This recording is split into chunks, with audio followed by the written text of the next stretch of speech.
Hello everyone and welcome to the Pamphlet.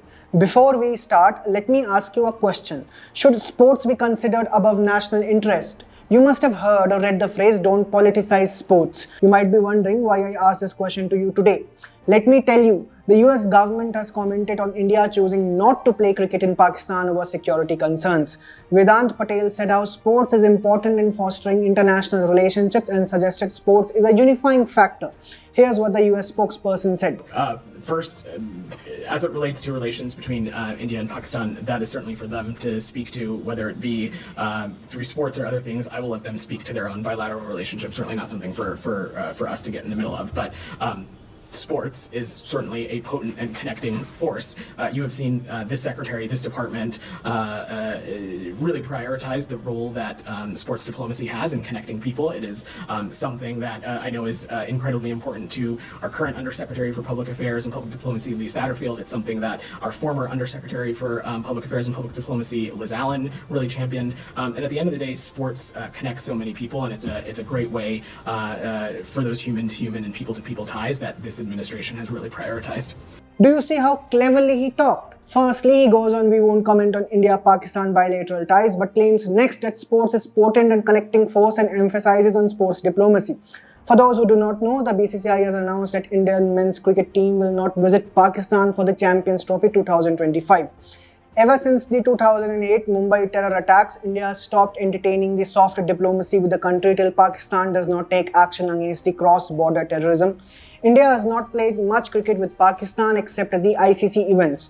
The upcoming ICC event, Champions Trophy, has been scheduled in Pakistan, and so India has refused to send their team, thus threatening the very value of the tournament. It's part of our national interest to do so.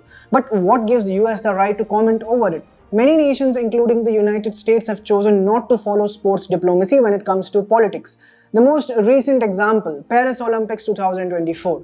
Athletes from Russia and Belarus were banned from participating in the Paris Olympics under their nations' official flags. Russia was banned for invading Ukraine and Belarus for allegedly allowing Russia to use its space for military activities. Do keep in mind that the US was never disallowed for invading many countries, often in a bid to establish so-called democracy. Often the countries have boycotted the Olympics to make a political point or as a protest. In 1916, Summer Olympics were not held because World War I broke out. In 1920, the Summer Olympics were to be held in Budapest. However, since the Austro-Hungarian Empire was a German ally in World War I, the French-dominated Olympics Committee transferred the Games to Antwerp. Austria, Bulgaria, Hungary, Germany and Turkey were not invited for the Games. In 1924 Summer Olympics in France, Germany was again not invited. The 1940 and 1944 Olympics was not held due to various wars, including World War II. The next Olympics were then held in 1948 in London. This was also the first Olympics India competed as a newly independent nation and created history by winning gold in field hockey, defeating Great Britain.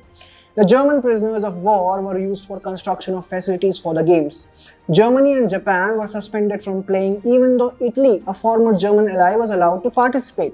Germany and Japan were allowed to participate again in the 1952 Olympics. The 1956 Olympics were boycotted by Cambodia, Egypt, Iraq and Lebanon over the Suez Canal crisis, where Egypt had nationalized the Suez Canal and it was invaded by Israel, the UK and France. South Africa was suspended from participating in the Olympics due to its apartheid policy of institutionalized racism from 1964 to 1992. Owing to boycott by several nations for various protests against policies of various countries, the 1976 Montreal Olympics saw participation of only 92 countries as against 121 countries in 1972.